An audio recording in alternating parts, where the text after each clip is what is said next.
Dan pemirsa, saatnya kita simak pantauan arus lalu lintas. Kami sudah terhubung dengan Brigadir Cici Yarangga dari NTMC Polri yang kini berada di kawasan Cempaka Putih, Jakarta. Halo Brigadir Cici, bagaimana pantauan arus lalu lintas dari tempat Anda melaporkan saat ini?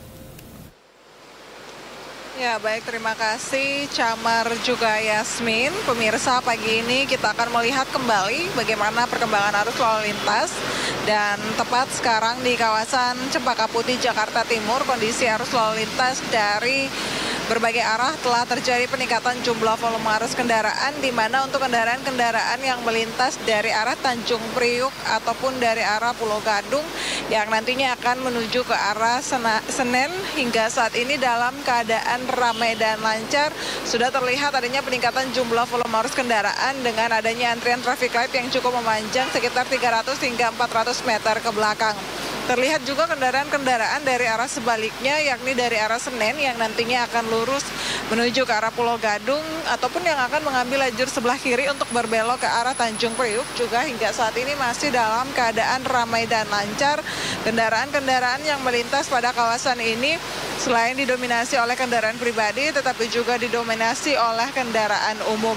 Kami perlu menghimbau bagi para pengendara yang melintasi kawasan ini untuk tetap menjaga batas laju kecepatan kendaraan Anda dan juga bagi para pengendara untuk mengikuti arahan dan petugas kami yang saat ini sedang melakukan pengaturan lalu lintas di kawasan Cempaka Putih sendiri. Dan untuk kendaraan-kendaraan yang melintas dari arah Cawang ataupun Halim yang nantinya akan lurus menuju ke arah Tanjung Priuk ataupun yang akan berbelok ke kiri menuju ke arah Senen juga hingga saat ini masih dalam keadaan ramai dan lancar. Dihimbau bagi para pengendara yang nantinya akan berbelok ke arah Senen untuk mengambil lajur sebelah kiri demi memberikan kesempatan bagi para pengendara yang nantinya akan lurus menuju ke arah Tanjung Priuk. Dan melihat kembali kondisi arus lalu lintas di kawasan ini didominasi oleh kendaraan-kendaraan besar seperti truk ataupun kontainer yang akan menuju ke arah Tanjung Priuk.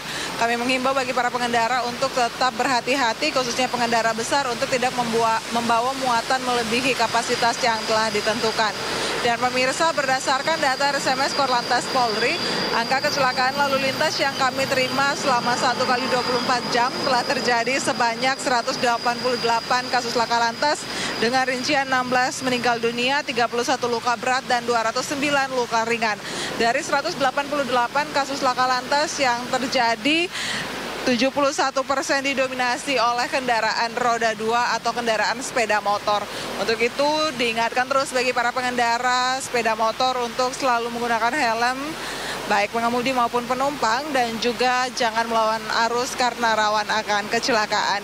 Pemirsa, untuk Anda yang ingin terus mengupdate bagaimana perkembangan arus lalu lintas di kota Jakarta maupun kota-kota besar lainnya, kami siap melayani Anda. Pemirsa dapat menghubungi call center kami di 1500669, juga melalui SMS Center di 9119. Demikian Yasmin dan Camar yang dapat kami bagikan langsung dari sekitaran kawasan Cempaka Putih, Jakarta Timur, dan silakan kembali ke Anda di studio.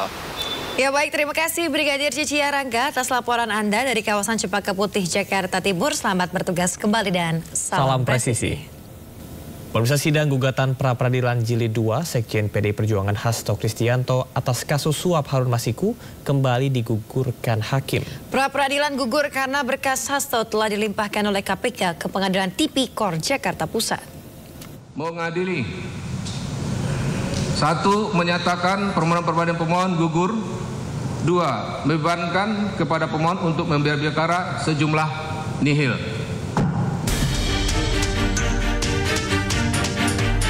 Hakim Tunggal pada Pengadilan Negeri Jakarta Selatan, Afrizal Hadi, menyatakan permohonan pra-peradilan yang diajukan Sekjen PDI Perjuangan Hasto Kristianto gugur. Pra-peradilan gugur karena berkas Hasto telah dilimpahkan oleh KPK ke Pengadilan Tipikor Jakarta Pusat. Permohonan pra-peradilan yang digugurkan oleh hakim terkait kasus suap pada kasus Harun Masiku. Sementara terkait kasus perintangan penyidikan masih belum diadili. Menanggapi keputusan hakim tersebut, kuasa hukum Hasto Kristianto menyebut KPK telah melakukan tindakan tercela yang melimpahkan berkas Hasto Kristianto ke pengadilan 1 hari sebelum sidang pra-peradilan. Apakah memang sah atau tidak penetapan seseorang menjadi tersangka? Nah, ketika permohonan ini digugurkan karena alasan formal bahwa ada tindakan dari KPK yang melimpahkan berkas perkara, sebenarnya yang dilakukan adalah mengesahkan tindakan-tindakan buruk dari KPK ini. Ya. Saya katakan buruk, kenapa? Karena mereka mencoba melakukan penundaan. Ya. Pertama, mereka melakukan penundaan persidangan ketika dipanggil. Kemudian yang kedua, mereka juga melakukan tindakan-tindakan yang mengabaikan hak asasi dari Pak Hasto. Misalnya haknya beliau untuk menghadirkan saksi yang menguntungkan, yang diabaikan oleh KPK. Kemudian yang ketiga, mereka secara sengaja ya, melimpahkan berkas perkara 1 hari sesudah berkas perkara dan orang diserahkan oleh penyidik kepada penuntut umum. Ini artinya apa? Ini memang terstruktur dan sistematis dilakukan oleh KPK untuk menggugurkan perkara pra-peradilan ini. Sementara dalam pertimbangannya, Hakim mendasarkan pada Surat Edaran Mahkamah Agung nomor 5 tahun 2021 menyatakan pemeriksaan pra-peradilan gugur jika berkas perkara tindak pidana telah dilimpahkan ke pengadilan. Tim Liputan iNews melaporkan. Berkas perkara Sekjen PDI Perjuangan Hasto Kristianto telah dilimpahkan ke Pengadilan Tindak Pidana Korupsi Jakarta untuk segera disidangkan. KPK menjerat Hasto dalam 2 perkara, yakni dugaan suap dan perintangan penyidikan dalam kasus Harun Masiku.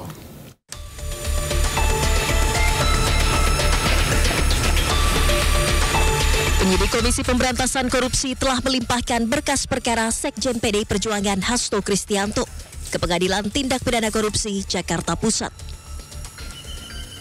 Usai pelimpahan berkas ini, kasus dugaan suap dan perintangan penyidikan yang menjerat Hasto Kristianto selanjutnya akan segera disidangkan.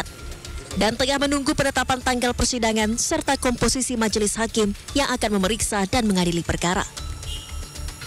Sudah dilimpahkan sama penyidik KPK ke jaksa, penuntut umum sudah dilimpahkan ke pengadilan.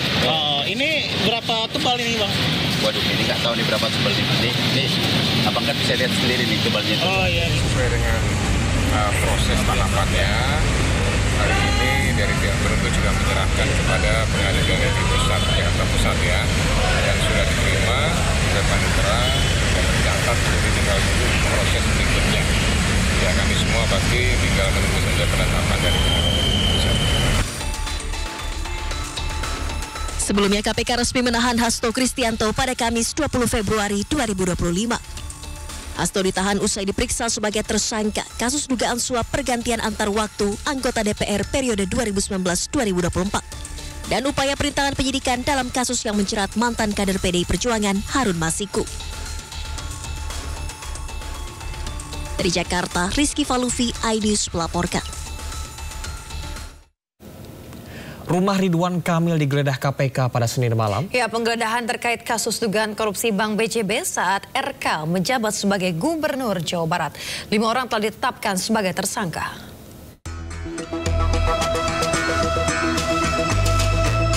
Rombongan penyidik KPK mendatangi rumah Ridwan Kamil di Jalan Ranca Bentang, Bandung, Jawa Barat pada Senin malam.